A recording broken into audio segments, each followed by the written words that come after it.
Hello guys! Welcome back sa ating channel. For today's video po, gagawa tayo ng masarap na merienda na pangnegosyo. Ang tuna waffle. Tara, umpisa na natin. Gagawa muna tayo ng ating waffle mixture. Sa ating bowl, maglalagay tayo ng 1 large egg, 1 tablespoon ng vanilla, 1/4 cup of spring oil, 180 grams of evaporated milk, 1/2 cup ng water, 1 teaspoon of rock salt, 3/4 cup of wash sugar. At hahaluin natin ito. Kung bago ka pa lang sa aking channel, ako po si Glory at gumagawa po ako ng mga video na pangnegosyo. Mag-a-add po tayo ng 2 tablespoon ng baking powder and then mix. Gagamit po tayo ng cake flour 1/4 kilo. Pwede din naman po ang all-purpose flour. Imimix lang natin ito. Tips lang po, dapat po ay hindi natin to i-overmix. Kung gusto nyo po ng ganitong mga video, please like and subscribe to our YouTube channel. Thank you and God bless!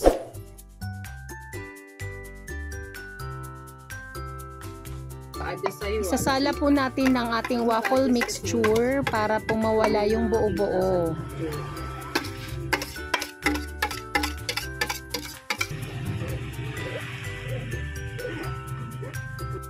Isasalin na po natin sa ating squeeze bottle ang ating waffle mixture. Nakagawa na din po ako ng hotdog waffle. Paki-check na lang po sa description box. Maraming salamat! Gagawa naman tayo ng ating tuna filling. Gagamit po tayo ng 2 can ng tuna, 180 grams. Pwede po bang maglambing? Paki-comment naman po kung saan ang inyong location para malaman ko po kung saan umaabot ang ating mga videos.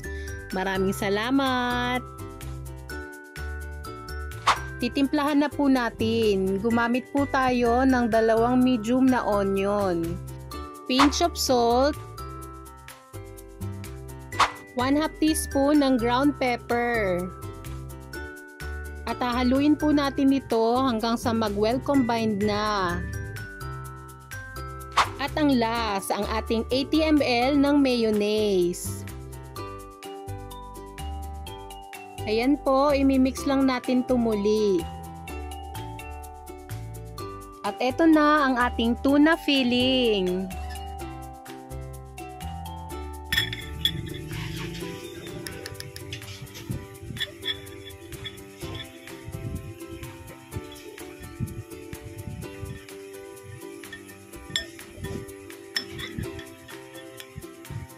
Ayan, gagamit tayo ng 1 tablespoon.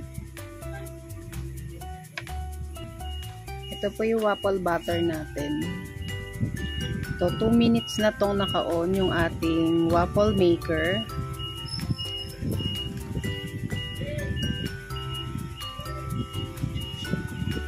Open na natin.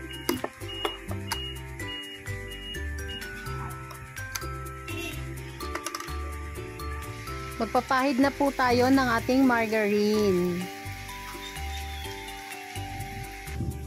Mag-start na po tayong gumawa ng ating tuna waffle.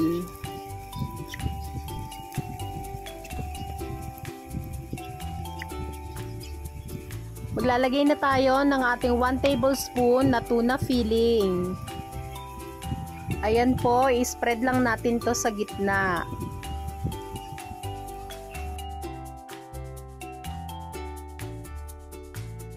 Pwede po bang maglambing? Paki-like naman po ng aming page. Maraming salamat!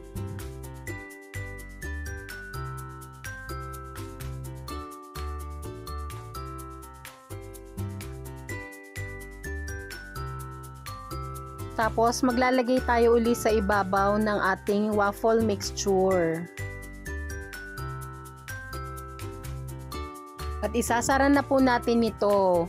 Maghihintay lang tayo ng 2 to 3 minutes. At eto na po ang ating tuna waffle.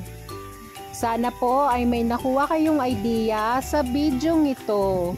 Please like and subscribe to our YouTube channel. Thank you and God bless! Kung nagustuhan nyo ang bidyong ito, please like and subscribe to our YouTube channel for more videos. Thank you for watching. God bless!